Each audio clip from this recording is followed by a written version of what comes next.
Assalamualaikum warahmatullahi wabarakatuh. Selamat malam dan selamat datang kembali di channel Bang Tris, channel yang akan membawakan cerita-cerita horor, pengalaman mistis nyata, dan juga cerita-cerita menarik lainnya. Dan untuk malam hari ini, Bang Tris kembali akan melanjutkan sebuah cerita dari karyanya Kak Dioseta yang berjudul Perang Tanah Danyang. Dan malam hari ini memasuki part yang ke-6 berjudul Tanah Para Danyang. Dan sebelum kita lanjut ke ceritanya, tekan dulu tombol like di video ini dan jangan lupa tekan tombol lonceng notifikasi dan juga klik tombol subscribe di channel ini agar tidak ketinggalan cerita-cerita seru yang lainnya. Dan seperti apa untuk kisah kali ini? Langsung aja kita masuk ke ceritanya. Awal mula perang para Danyang di masa lalu terungkap. Takdir Dara Sambara terikat di masa itu. Suara gemuruh dari puncak Mahameru menggema, menggetarkan bumi dan langit. Mahameru yang berdiri megah di Jawa Timur, sebagai paku penyeimbang Pulau Jawa, kini memuntahkan isinya. Batu-batu besar terlontar dari kawahnya, menghantam pepohonan di kawasan Kalimati, menciptakan kepanikan di antara mereka yang ada di sana. "Menyingkir!" teriak seseorang memberi isyarat pada sekelompok pasukan yang menerobos letusan dahsyat itu. "Ini gila, siapa yang terpikirkan untuk menerobos letusan gunung seperti ini?" teriak Raja Indrajaya dengan nafas yang memburu, mencoba menghindari lontaran batu panas yang jatuh dari langit. "Siapa lagi kalau bukan Pangeran Baswara? Putra andalanmu itu yang mulia," sahut Panglima Brasma sambil melirik ke arah Baswara yang tanpa ragu maju lebih dulu. Di depan, Baswara membuka jalan dengan segenap tenaga, dibantu oleh kawanan kera putih yang melompat lincah di antara lahar. Seekor kera putih menari melompat di antara pepohonan, membaca aliran energi panas yang memancar dari gunung, menghindari setiap bahaya yang muncul. "Ayah, dia di sana!" teriak Baswara, menunjuk ke arah pusaran api yang berkobar di antara kepulan awan panas di puncak Mahameru. Raja Indrajaya dan Panglima Brasma menyaksikan dengan mata mereka sendiri kekacauan itu. Kekuatan yang tak terkendali memutar-mutar di puncak gunung. "Kalian kembali. Setelah ini urusan kami sekarang," seru Raja Indrajaya kepada para prajurit yang mendampingi mereka. Tapi yang mulia, tempat itu terlalu berbahaya, biarkan kami ikut bersama," pinta seorang prajurit dengan nada cemas. "Jangan sia-siakan nyawa kalian. Ramajaya dan kerajaan Indrajaya masih membutuhkan kalian," Raja Indrajaya menegaskan, suaranya penuh kewibawaan. Walaupun hati mereka berat, para prajurit itu pun memutuskan untuk mundur, meninggalkan 3 sosok yang akan melanjutkan perjalanan ke pusat bencana. "Prajurit Indrajaya," panggil Baswara tiba-tiba. Ia menghampiri para prajurit yang berbalik badan. Mereka menoleh menatapnya dengan kebingungan. "Sampaikan salamku pada Ramajaya dan berikan ini padanya." Baswara melepas sebuah ikatan tali dari pinggangnya dan menyerahkan kepada salah satu prajurit. Begitu tali itu berpindah tangan, prajurit itu terhenyak oleh beban kekuatan yang terkandung di dalamnya. Dengan susah payah ia menggenggam tali itu. "Jika kami tidak kembali dalam 3 tahun, katakan pada Ramajaya dan rakyat Indrajaya bahwa kami bertiga telah moksa di gunung ini," ujar Baswara dengan suara berat. Raja Indrajaya dan Panglima Brasma mengangguk, tanda persetujuan atas rencana itu. Para prajurit pun membungkukkan badan dengan hormat, lalu bergegas meninggalkan tempat itu dengan perasaan yang campur aduk. "Sekarang kita akan lihat siapa biang keladi dari kekacauan di gunung ini," kata Panglima Brasma dengan sorot mata yang penuh tekad. Baswara menghadap pusaran api di kejauhan dengan wajah murka. "Ayah, Brasma, setelah kita memasuki tanah para Danyang, aliran waktu tak lagi sama," ucap Baswara, mengingatkan kedua orang yang bersamanya. "Ayah sudah mengerti, aliran waktu di sana lebih cepat dibanding di dunia ini, bukan?" jawab Raja Indrajaya sambil mengamati fenomena alam yang mengerikan itu. Benar ayah, balas Baswara dengan penuh kehati-hatian. Lalu ia menoleh ke Panglima Brasma dan menatap wajahnya dalam-dalam. Kau benar-benar rela meninggalkan keluarga dan cucumu? Tanya Baswara. Aku tidak pernah meninggalkan mereka.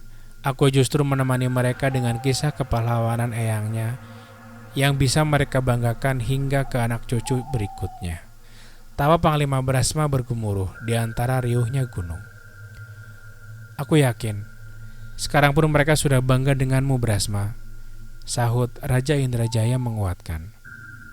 Sama seperti mereka bangga dengan rajanya, jawab Panglima Brasma sambil mulai melangkah mendekati pusaran api yang tampak seperti mata raksasa dan menyala.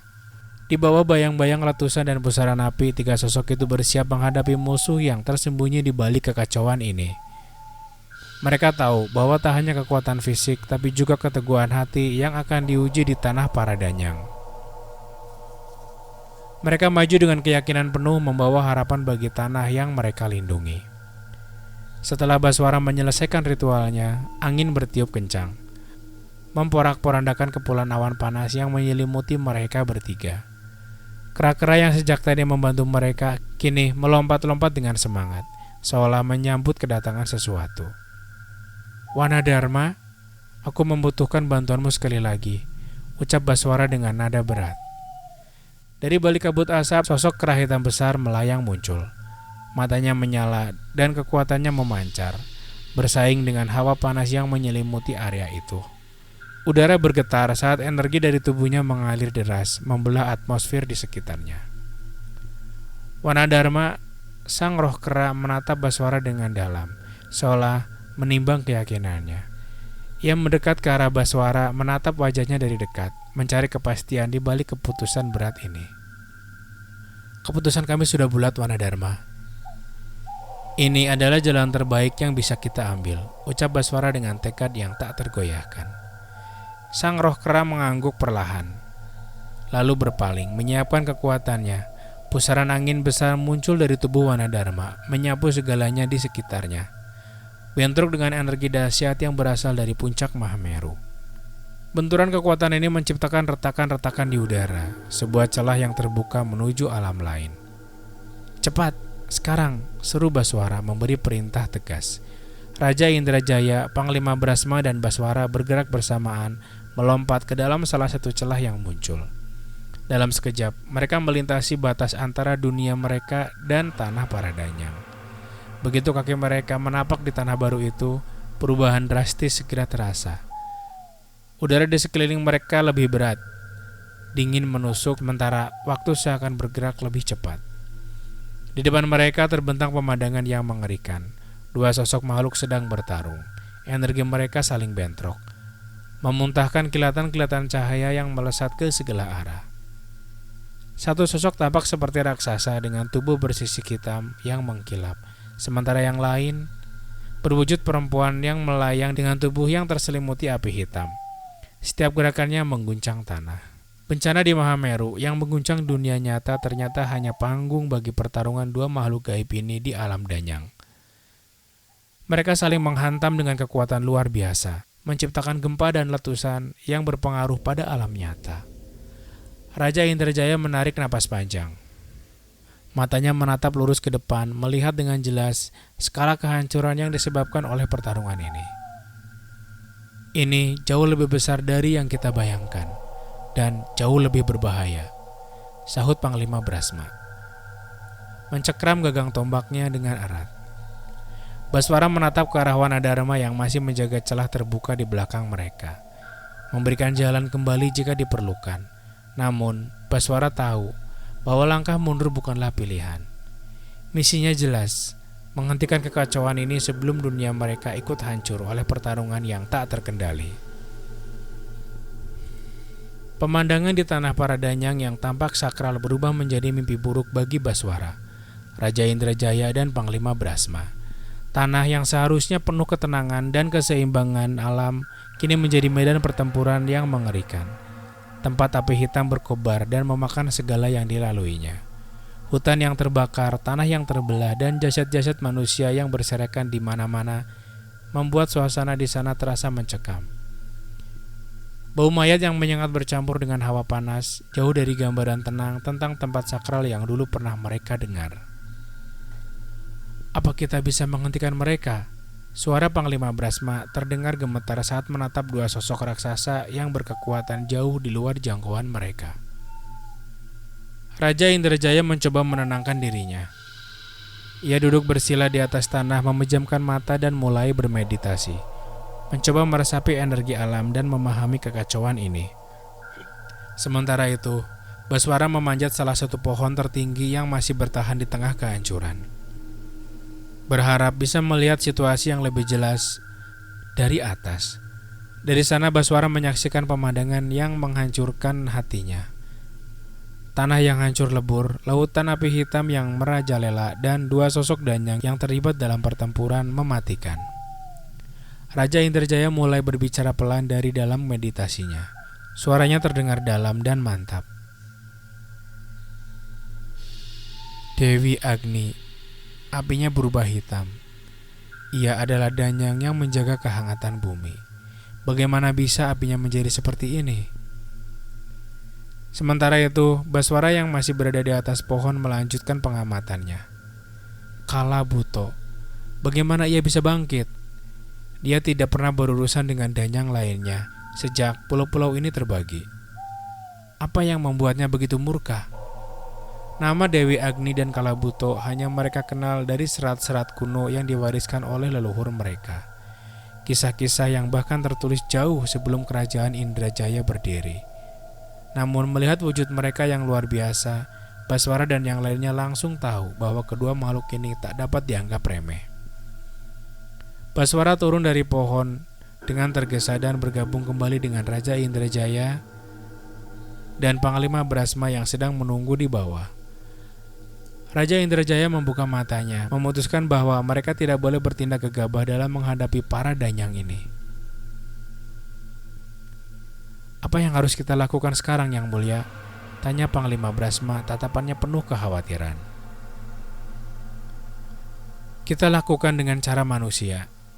Kita coba berbicara dengan mereka, jawab Raja Indrajaya tegas. Mereka bertiga mulai mendekati pusat pertempuran itu dengan hati-hati. Mereka menyusuri medan berbahaya. Setiap ledakan energi memaksa mereka bersembunyi di balik bebatuan, menahan nafas setiap kali hawa panas menyapu kulit mereka. Suara gemuruh dari pertempuran kedua danyang itu memekakan telinga, seolah-olah alam sendiri sedang berteriak. Saat semakin dekat, mereka mendapati pemandangan yang mengerikan dan tak termaafkan.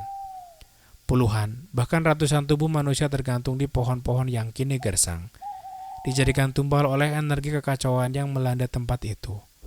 Pakaian mereka sudah koyak, wajah mereka menunjukkan ekspresi ketakutan yang membekas, seolah mereka disiksa sebelum akhirnya kehilangan nyawa. Darah bersuara mendidih, ia mengepalkan tinjunya hingga buku-buku jarinya memutih. Panglima Brasma mengatupkan rahangnya rapat-rapat, menahan kemarahan yang mendesak di dadanya. Raja Indrajaya meskipun terpukul oleh pemandangan ini tetap berusaha menjaga pikirannya tetap tenang. Para danyang ini, apa yang mereka lakukan? Seharusnya mereka menjaga keseimbangan, bukan menghancurkannya. Gumam Raja Indrajaya dengan nada penuh kekecewaan. Ia menarik nafas panjang dan menatap kedua sosok yang sedang bertarung itu dengan tatapan penuh tekad. Di atas bukit, sosok perempuan berdiri dengan anggun. Tatapannya tertuju pada cermin yang melayang di hadapannya. Di sekitarnya, suara teriakan dan rintihan manusia-manusia yang tersiksa semakin jelas terdengar seiring mereka bertiga mendekat. Pertempuran antara Dewi Agni dan Kalabuto membawa kehancuran yang tak terelakkan. Api yang berkobar, batuan yang menghantam, dan energi yang mematikan berputar di sekitar mereka. Para tubuh manusia hanya bisa menanti kematian dengan ketakutan. Tubuh-tubuh mereka sudah hancur, menunggu untuk dimangsa oleh kekuatan besar yang tak terbendung. Tiba-tiba ledakan besar membelah udara. Dewi Agni berseru dengan suara menggema. Kau tak seharusnya berada di sini, Kalabuto. Aku takkan membiarkanmu mendekat lebih jauh lagi. Kalabuto menjawab dengan suara berat dan penuh kemarahan. Aku sudah ada di sini jauh sebelum dirimu. Tak ada yang boleh melarang kemana aku akan pergi. Seketika, sebuah bukit muncul dari tanah, membelah api hitam Dewi Agni dan memblokir jalannya. Kekacauan ini tak terelakkan dan Baswara tidak memiliki petunjuk mengenai apa yang sebenarnya diperebutkan kedua makhluk itu. Namun, satu hal yang membuatnya semakin bingung. Perempuan yang berdiri di atas bukit itu tersenyum. Setiap kali kekuatan Dewi Agni dan Kalabuto membunuh manusia, sukma tumbal-tumbal itu melayang dan terserap ke dalam cermin yang mengambang di hadapan perempuan itu. Kekuatan para danyang sedikit demi sedikit ikut terserap, terkumpul di dalam cermin. Perempuan itu memanen energi dari alam ini. Siapa dia? Dan apa yang ia rencanakan? Raja Indrajaya berkata dengan nada khawatir, merasakan ada sesuatu yang sangat jahat sedang terjadi. Tanpa membuang waktu, mereka bertiga bergegas mendaki bukit tempat perempuan itu berdiri. Saat tiba di puncak, mereka melihat dengan jelas sosok perempuan yang mengenakan pakaian mewah, layaknya seorang ratu dari kerajaan. Apa yang kau lakukan? Tak ada satupun dari alam ini yang boleh dibawa ke alam manusia. Kekuatan mereka akan menghancurkan manusia. Raja Indrajaya berteriak dengan amarah. Perempuan itu menoleh perlahan, wajahnya tenang, dan tatapan matanya angkuh. Apa yang aku lakukan? Apakah manusia yang menerobos tanah para danyang berhak bertanya hal seperti itu? Jawabnya dengan suara anggun namun penuh ejekan. Melihat energi yang terserap masuk ke dalam cermin, Baswara berusaha untuk merebutnya. Namun saat tangannya mendekat, tubuhnya terasa aneh. Ia tak mampu menyentuh cermin tersebut. Apa ini? Baswara terkejut. Ia menyadari bahwa cermin dari sosok perempuan itu hanyalah bayangan, pantulan dari sesuatu yang ada di alam manusia. Raja Indrajaya tak bisa menahan emosinya. Siapa kau? Apa rencanamu? Teriaknya dengan penuh kemarahan. Perempuan itu tersenyum sinis. Aku sedih, seorang raja dari kerajaan Indrajaya tidak mengenali diriku. Raja Indrajaya terpana. Bagaimana kau bisa mengetahuiku? Dari mana kerajaanmu berasal? Perempuan itu tertawa kecil, suaranya menggema di sekeliling mereka. Aku tidak suka memaksa seseorang untuk mengenalku. Mungkin jika aku meluluh lantakan kerajaanmu Indrajaya, kau baru akan mengingat namaku dengan baik. Suara perempuan itu menghilang bersamaan dengan bayangan dan cermin yang lenyap seketika. Sebelum lenyap sepenuhnya, sosok bayangan yang terlihat diiringi asap hitam berbentuk ular yang melingkar di sekelilingnya. Berhenti. Panglima Brasma melemparkan tombaknya ke arah sosok itu, tapi tombaknya hanya menembus udara kosong dan menancap di tanah.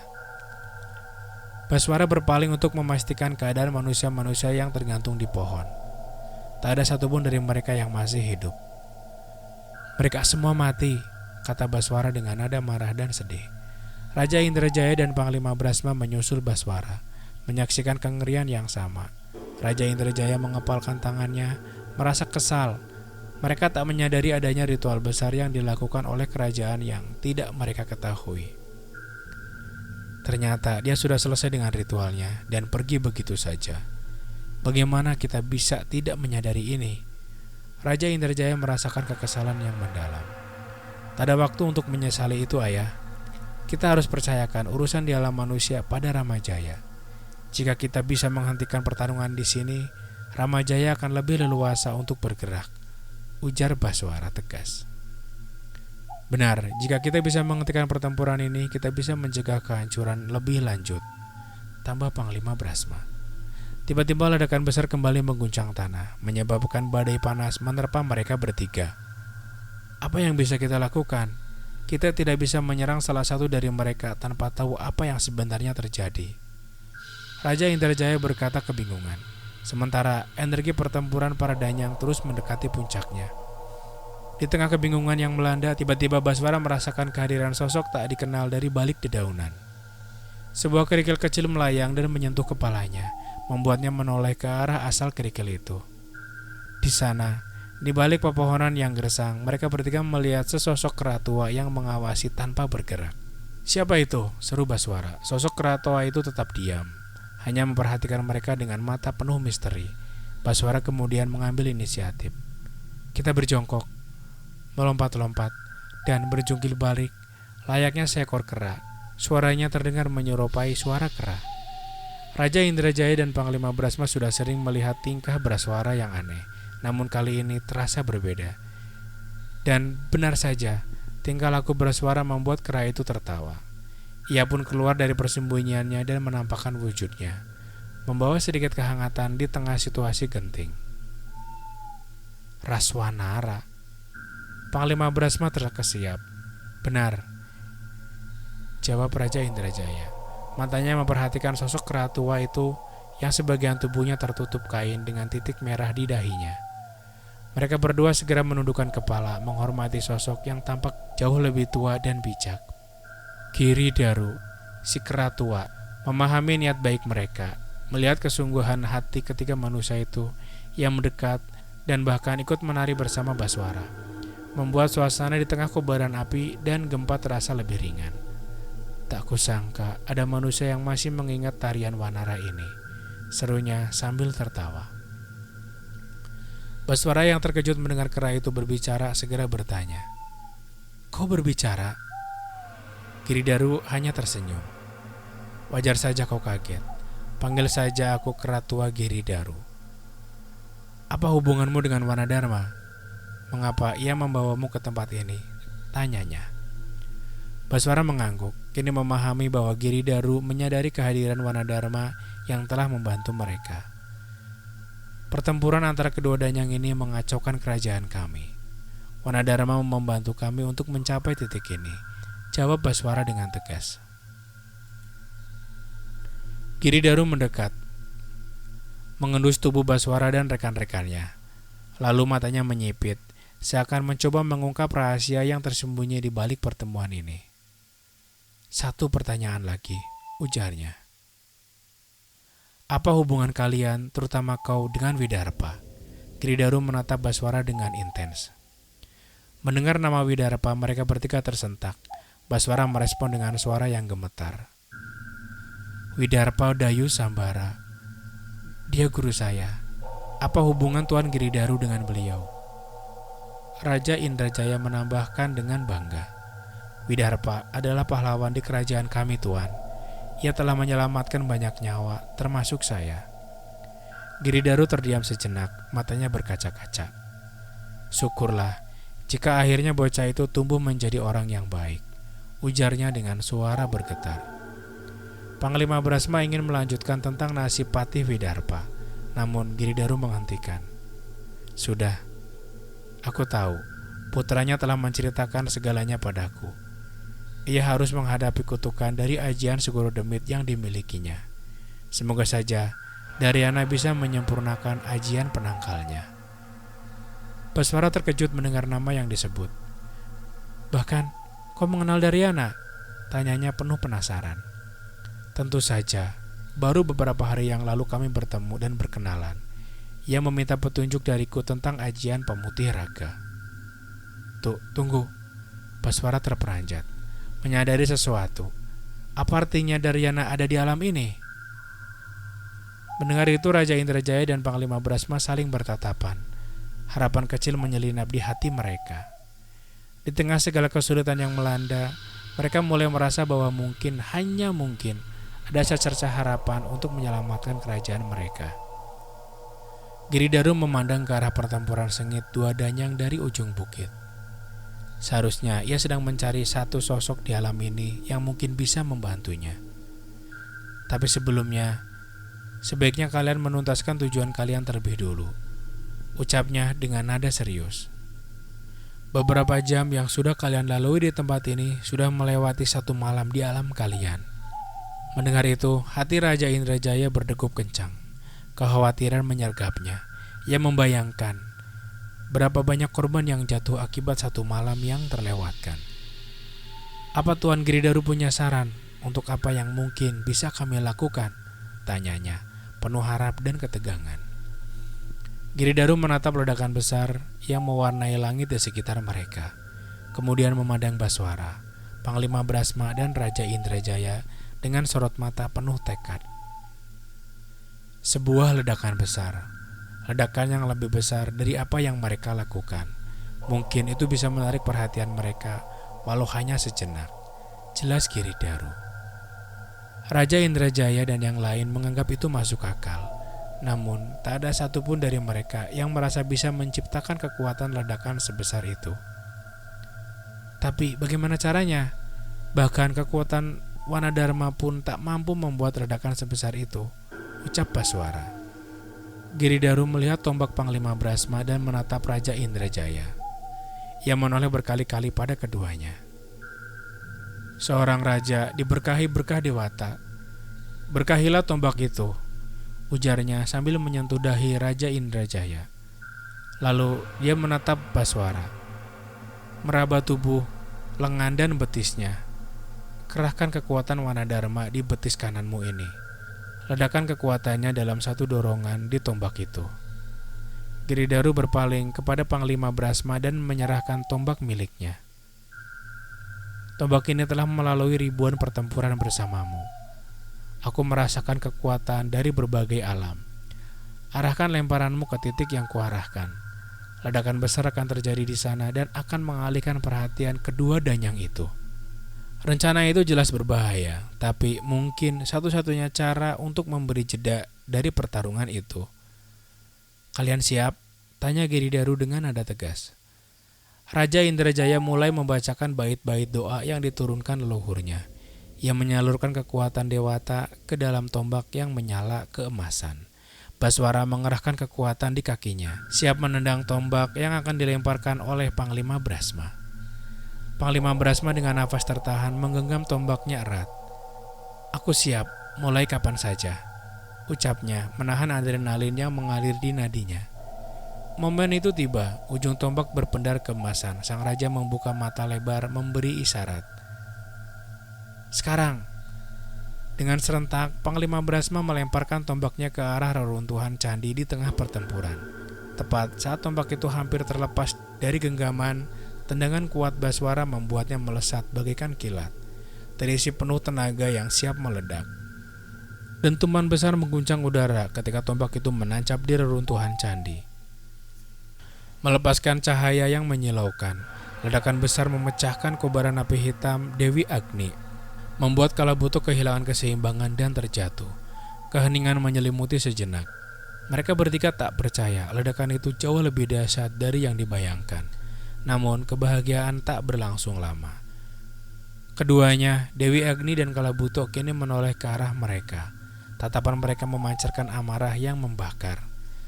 Tekanan yang muncul dari tatapan itu membuat tubuh Baswara dan Panglima Brasma serta Raja Indrajaya terasa kaku.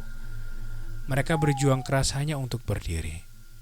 Sial, desis Baswara, berusaha melawan rasa pusing yang menyerangnya.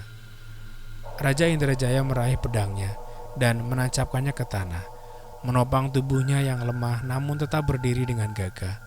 Dengan suara yang menggema, ia berteriak, "Kalian mau mengorbankan berapa nyawa lagi?" Suara itu mengguncang alam, membuat burung-burung terbang berhamburan di langit yang mulai memudar. Di tengah keheningan yang mencekam, suara tawa pelan terdengar, seperti yang diharapkan dari seorang raja. Ujar Giridaru, perkataannya menyiratkan bahwa tantangan sebenarnya baru saja dimulai. Ketegangan di udara semakin tebal, menunggu apa yang akan terjadi selanjutnya.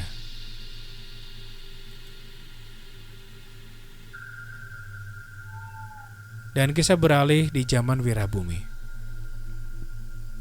Ibu Bumi, Bopo Angkoso, sedulur papat, limo pancerku, kakang kawah, adi ari-ari, rangkulan kulo, nyuwun pitulung, ngluwari jiwa-jiwa kang tanpa daya iki marang sing Gusti, lan jaga saka perkara dening demit lan lelembut.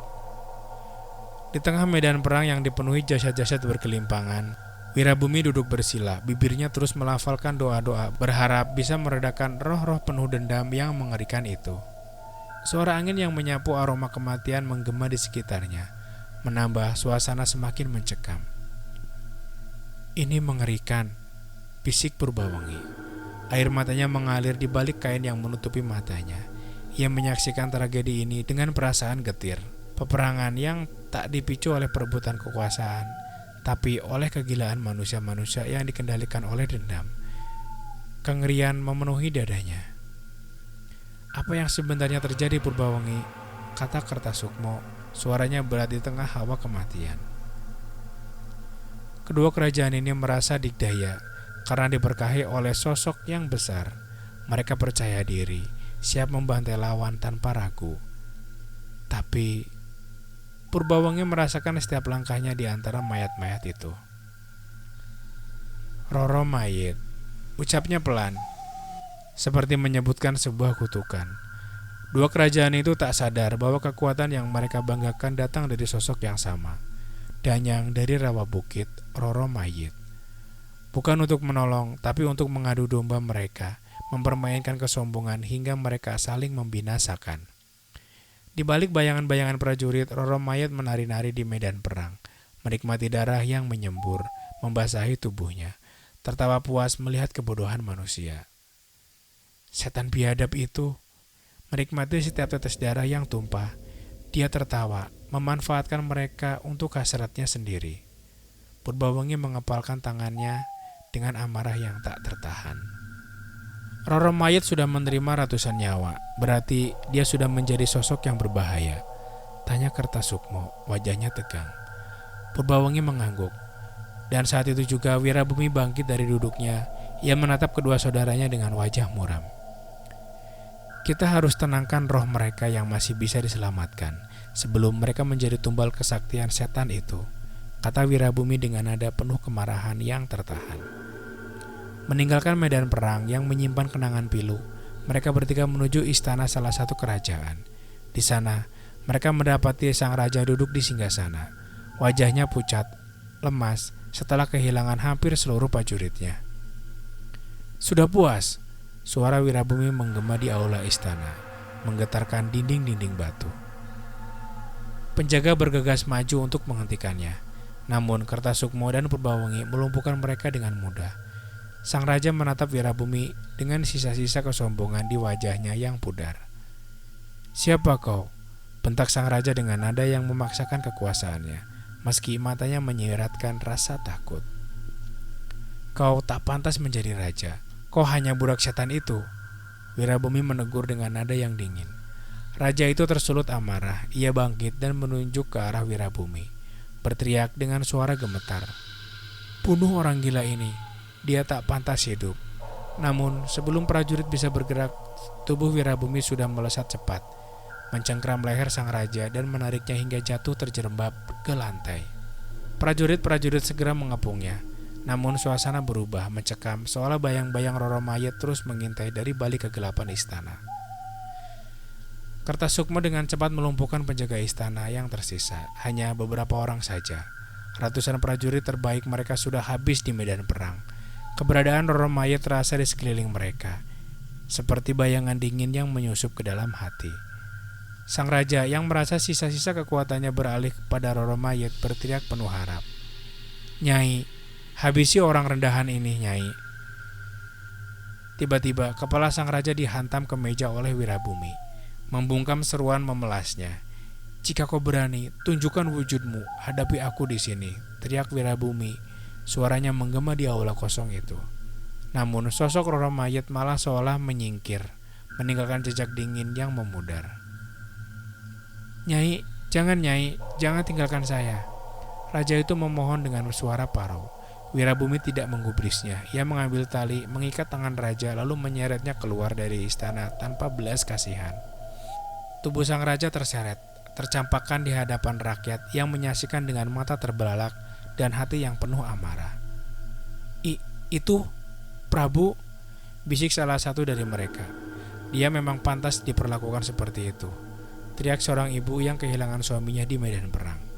Suamiku mati sia-sia, Prabu itu tanggung jawabmu, seruan yang lain menggema. Suara umpatan dan kemarahan rakyat semakin membahana, seperti gelombang pasang yang tak bisa ditahan. Tak seorang pun dari mereka berusaha menghentikan Wirabumi. Semua hanya menyaksikan dengan kebencian yang membara. Wirabumi menyeret raja itu sampai ke medan perang, tempat di mana mayat-mayat prajuritnya tergeletak. Di antara darah dan tanah yang gersang itu, ia melemparkan tubuh raja itu ke tanah. Purbawangi, panggilnya. Purbawangi mendekat, meniupkan sesuatu dari bibirnya ke arah sang raja. Sejenak kemudian, mata sang raja melotot ketakutan, melihat sekelilingnya dengan panik. Kenapa? Kenapa kalian masih hidup? Kenapa kalian seperti ini?" Di depannya, roh-roh prajuritnya muncul dalam wujud yang mengerikan. Tubuhnya terbelah, kepalanya buntung, dan tangannya yang terputus, dan wajah penuh luka. "Kenapa?" Yang Mulia bertanya, "Kenapa? Kok yang membuat kami seperti ini?" Jawab salah satu roh dengan suara serak, menghujam telinga raja. "Seharusnya kami tidak menjadi tumbal atas nafsumu." Seruan lain menggema, penuh amarah. "Matilah 1000 kali menggantikan kami." Suara roh-roh itu mengitari sang raja, menelusup ke dalam pikirannya, menghantuinya dengan siksaan tanpa henti. Wirabumi dan kedua saudaranya berbalik, meninggalkan sang raja sendirian di tengah amukan roh-roh yang kini menuntut balas. "Apa dia akan mati?" tanya Kertasukmo sambil melirik ke belakang. "Setiap manusia pasti akan mati, tapi dia setidaknya akan menikmati siksaan itu di pikirannya dulu sampai akhir hayatnya," jawab Purbawengi, suaranya dengan dingin dan penuh kebencian. Dengan langkah yang mantap, mereka menuju kerajaan berikutnya, mengulangi perbuatan mereka pada raja yang lain. Tindakan itu bukan sekedar balas dendam, tapi juga sebuah tantangan terbuka kepada Roro Mayit, setan yang berani mempermainkan nyawa manusia dengan begitu kejam. Tepat saat kembali dari pendopo kediaman Sambara, mereka disambut dengan kekuatan yang memendar dari tombak yang muncul dari retakan alam para danyang. Purbawengi menyentuhnya dan berharap bisa mendapati petunjuk dari energi yang memendar itu. "Apa Prabu Ramajaya sedang bertarung di alam itu?" tanya Wirabumi. "Bukan, Prabu Ramajaya juga sedang mempertaruhkan nyawanya, tapi bukan di alam itu. Aku belum mengerti sepenuhnya, tapi mereka yang bertarung di alam itu bukan dari zaman ini," jelas Purbawengi. "Aku tahu aliran waktu di alam itu berjalan berbeda dengan alam manusia. Itu artinya bisa saja hilangnya Raja Indrajaya dan Panglima Brasma berhubungan dengan tanah para danyang." Purbawengi mengangkat tombak itu, mengelusnya dan membersihkannya dengan selendang di pinggangnya. "Itu mungkin, sangat mungkin," ucapnya sambil menitikan air mata. "Tapi jika itu benar, artinya selama ini mereka sudah mengalami penderitaan yang begitu besar demi alam ini." Tiba-tiba Wirabumi menggebrak meja. Hatinya merasa tertusuk saat mengetahui kemungkinan pengorbanan Raja Indrajaya dan Panglima Brasma, sahabat dari leluhurnya, mereka melakukan hal itu. Seketika ia menjadi gelisah. "Dengarkan," Wirabumi berkata dengan penuh emosi. "Meski mati sekalipun, jangan sampai kita biarkan pengorbanan mereka gagal." Purbawengi dan Kertasukmo sepakat, tak ada bantahan atas pernyataan saudaranya itu. "Tak hanya kita, aku pun merasakan anak-anak kita sedang melakukan perjuangan sendiri," ucap Kertasukmo. "Mereka bocah-bocah tak bisa diatur." Wirabumi menggebrak meja lagi. Semoga saja mereka tidak bertindak kelewatan. Purbawengi menenangkan saudaranya itu. Ia pun mengembalikan tombak itu pada tempatnya. Ia sadar bahwa tombak itu tak hanya menolong mereka, tapi sekaligus penghubung antara zaman mereka dengan orang-orang yang bertarung di tanah para danyang. Sementara di sisi pulau lain, di barat Pulau Jawa, di atas sebuah bukit yang menghadap ke telaga, dua pemuda berdiri dalam hening. Mereka adalah Wirangga Sambara dan Wiratama Sambara, saudara kembar yang telah menjalani lelaku selama 40 hari. "Apa ini cukup?" tanya Wirangga, menatap kakaknya memastikan bahwa perjalanan spiritual mereka benar-benar telah selesai. Wiratama menatap telapak tangan adiknya. Tempat sebuah aksara mulai tampak, sama persis seperti yang terukir di telapaknya. "Sudah, ini sudah saatnya kita menemui beliau," jawabnya mantap. Dengan langkah tenang, kedua pemuda itu menuruni bukit dan mencelupkan kaki mereka ke tepi telaga. Seketika angin yang semula berhembus pun berhenti. Air telaga tak beriak lagi. Keheningan yang menggantung di udara terasa mencekam. Mereka menunggu dengan nafas yang tertahan. Hingga dari bawah permukaan air yang tenang, bayangan seperti ular meliuk-liuk mulai muncul. "Salam dari kami untuk Nogo Banyuwening," seru mereka bersamaan, mengangguk penuh hormat kepada sosok yang muncul dari kedalaman telaga. Sebuah suara menggema dari dalam air. Salam hormatku wahai keturunan Sambara. Bukan maksudku menolak kedatangan kalian, namun aku bukanlah yang kalian cari. Perlahan sosok naga bermahkota dengan tubuh berwarna air menjelma di depan mereka, menundukkan kepala sebagai balasan. Kami butuh bantuan Eyang Nogo, apapun bentuknya, bahkan sekedar wejangan. Wirangga memohon, suaranya penuh tekad. Namun sang naga menggeleng halus. Kalian tak perlu ikut campur dalam masalah para danyang ini, Sambara. Pergilah melintasi laut. Aku akan memastikan keselamatan kalian. Wiratama melangkah maju, menatap dalam-dalam sosok naga itu. Tapi nyawa manusia akan terancam, Eyang. Pulau ini tak akan sama lagi jika perang antara danyang benar-benar terjadi. Suaranya bergetar, menggambarkan betapa seriusnya situasi ini. Nogo Banyuwening terdiam sejenak sebelum menjawab. Percayalah, pencipta kita adil. Hanya manusia yang menggantungkan hidupnya pada berkah para danyang yang akan merasakan dampak peperangan ini. Tapi jika kami bisa menghentikan ini semua, manusia punya kesempatan untuk bertobat, desak Wiratama. Sang naga memandang jauh ke dalam hati kedua pemuda itu, memahami ketulusan mereka. Mereka benar-benar ingin memperjuangkan kehidupan manusia. Tanpa peringatan, air telaga menggulung, menyeret kedua Sambara itu ke dalam. Nogo Banyuwening membawa mereka ke dalam telaga hingga di dasar air. Terbentang sebuah keraton yang megah, misterius dan penuh rahasia. Keraton itu begitu sunyi, hanya dilalui oleh ikan dan hewan air. Beberapa kekuatan terasa dari sosok abdi Nogo Banyuwening yang berwujud manusia setengah ikan. Ini kerajaanku. Tak ada apa-apanya dibandingkan dengan istana Kawah Merapi ataupun Laut Selatan. Nogo Banyuwening menunjukkan kekuatan kekuasaannya. Tidak, Eyang, kedigdayaan bukan hanya sekedar kekuatan yang menghancurkan. Keraton Banyuwening telah menjaga lembah ini dan puluhan desa di sekitarnya selama ratusan tahun. Wiratama terlihat takjub dengan apa yang ia lihat. Bukan sesuatu yang mewah. Keraton itu menunjukkan sesuatu yang menenangkan. Keberadaan Eyang menjaga hembusan angin tetap dingin, air tetap mengalir, dan tanah tetap memberikan kehidupan. Di mata manusia seperti kami, Eyang Nogo adalah wujud berkah dari Sang Pencipta. Tambah Wirangga. Nogo Banyuwening terdiam sesaat. Ia tak menyangka akan mendengar pujian seperti itu dari manusia yang sudah melihat kedigdayaan danyang-danyang di tanah Jawa ini. Pergilah. Nogo Banyuwening berpaling dan meminta kedua anak itu untuk pergi.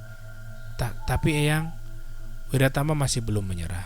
Tapi sebelum ia berkata lebih jauh, Nogo Banyuwening duduk di tahtanya dengan wujud manusia bersisik naga dan janggut putihnya dengan pancaran kekuatan yang menggetarkan telaga.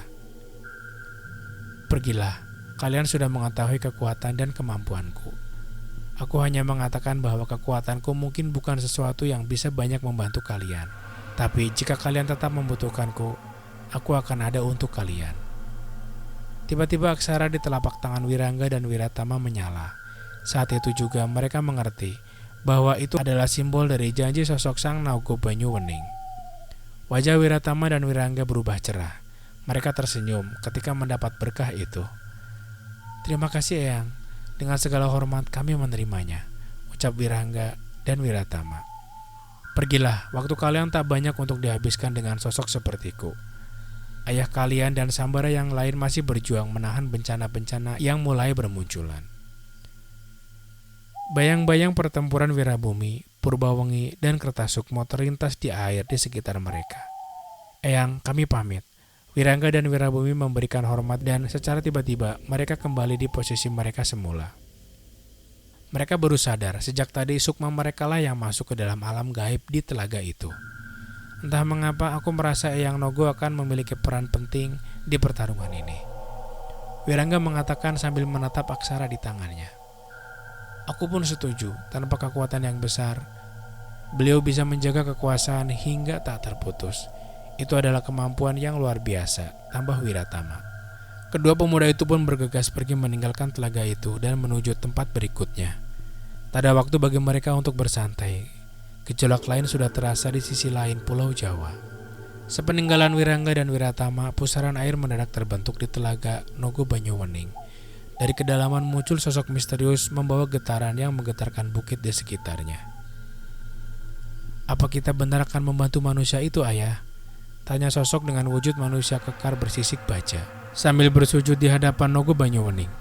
Kehadiran sosok itu benar-benar membawa kecemasan pada makhluk hidup di sekitar telaga. "Aku memutuskan untuk membantu mereka, tapi aku tak memaksamu untuk mematuhiku," Nogo Banyuwening menjawab dengan suara tenang. "Namun, satu permintaanku, jangan biarkan sahabat ayah dan keturunannya mati dalam perang ini." Sosok itu menatap ayahnya dengan tajam, menyadari ketulusan permintaan itu. "Saya mengerti, Ayah." Sosok itu tak mendebat dan tak menolak. Tanpa banyak kata, sosok itu lenyap dari bayangan air, meninggalkan getaran yang kembali menguasai telaga. Kehadirannya di sana terlalu kuat untuk ditampung tempat kecil yang menjadi sumber kehidupan desa-desa sekitar, sehingga ia harus mencari tempat sendiri di mana kekuatannya tak akan menghancurkan sekitarnya. Oke, itulah tadi kelanjutan kisah Perang Tanah Danyang part 6. Dan bagaimana menurut kalian? Jangan lupa tulis komen di bawah. Dan sebelum kita berpisah, buat kalian yang baru bergabung, tekan tombol like di video ini dan juga klik tombol subscribe bagi yang belum subscribe, agar tidak ketinggalan di part-part selanjutnya. Dan akhirnya Bang Tris pamit. Wassalamualaikum warahmatullahi wabarakatuh.